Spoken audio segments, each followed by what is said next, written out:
dan bulan.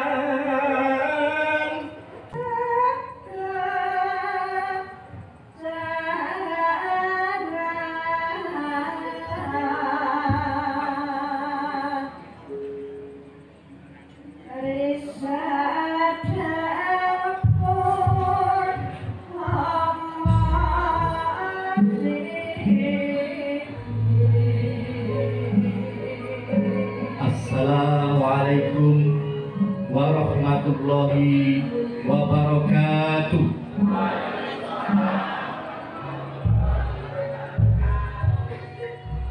Salam budaya Sleman, Sembada, Yogyakarta. Ingkang dahat kinurmatan panjenenganipun pangarsa Dinas Kebudayaan Mundo Kabudayaan Kabupaten Sleman ingkang ri dalu punika dipun sulih salira panjenenganipun Bapak Arif Bowo Laksono Sarjana Seni. Ingkang kinurmatan panjenenganipun Penewu Kalasan panjenenganipun Bapak Samino SPP, panjenenganipun Lurah Taman Martani, nulinji panjenenganipun Bapak Gandang Herjan Manto saha sedaya perangkat ugi keparengipun panjenenganipun ingkang kinurmatan Babinsa Babin Kamtibmas,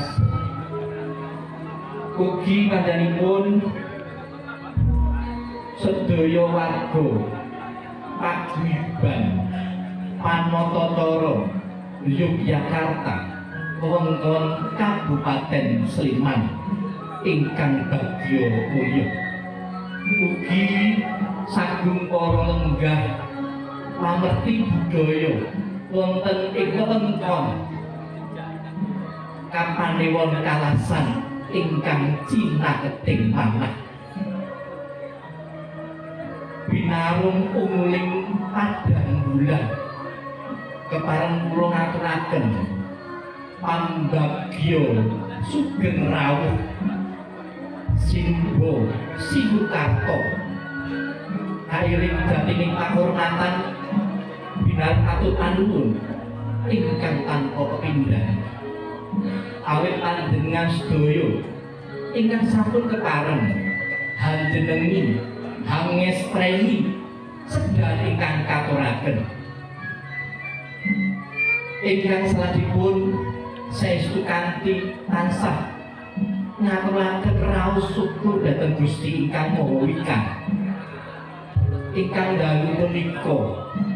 hanugrahaken nugraha ingkang banyu militan kendhak ingkang arupi kasarasan kabagyan saha kawijengan satemah panjenengan sedaya dadasan kula saged rawuh ing papan ingkang agung nulinjih Balai Budaya Taman Martani. Sanggya rawuh kakung saha putri ingkang luhur kepareng kula minangkani sulih salira para pangarsa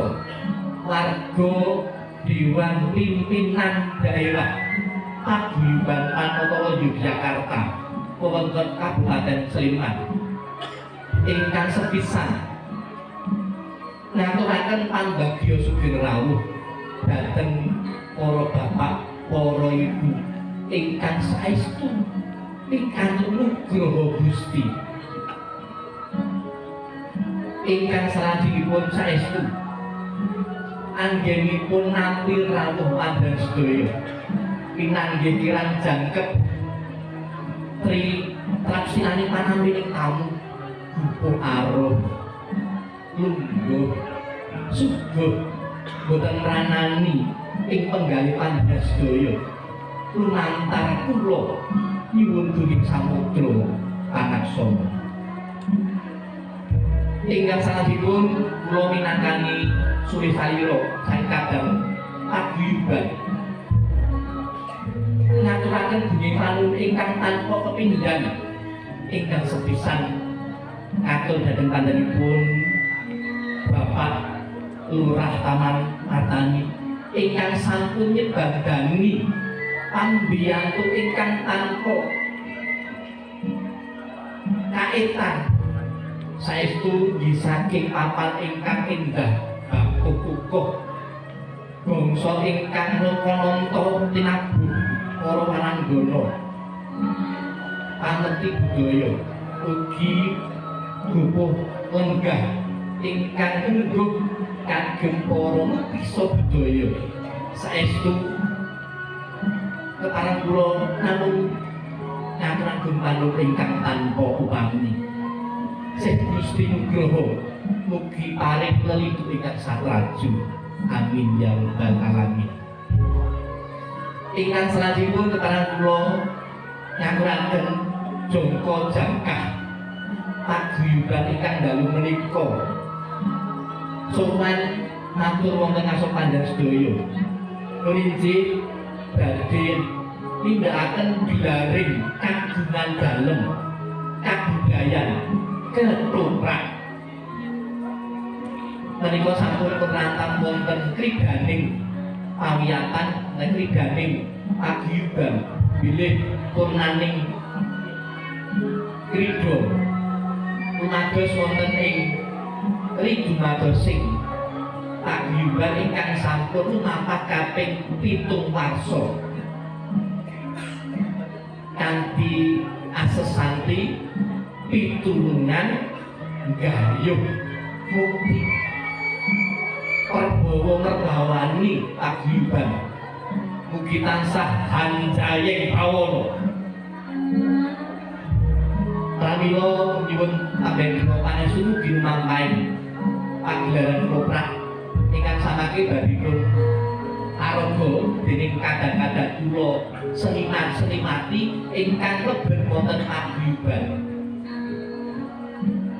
satunggalipun meninggih Mas dan Keanteng Mas Sugiman Bilbusteko Mas Trifan Julian Jatripun kados mekaten seringan nggih kula aturaken minangka kirang jangkep sumangga kasih lenggah kanthi prayogi sembah nuwun kagem panjenengan ingkang sampun rawuh singga ing budi pakarti ingkang luhur jaya-jaya wijayati kebudayaan pangestu rahayu salam budaya wassalamualaikum warahmatullahi wabarakatuh.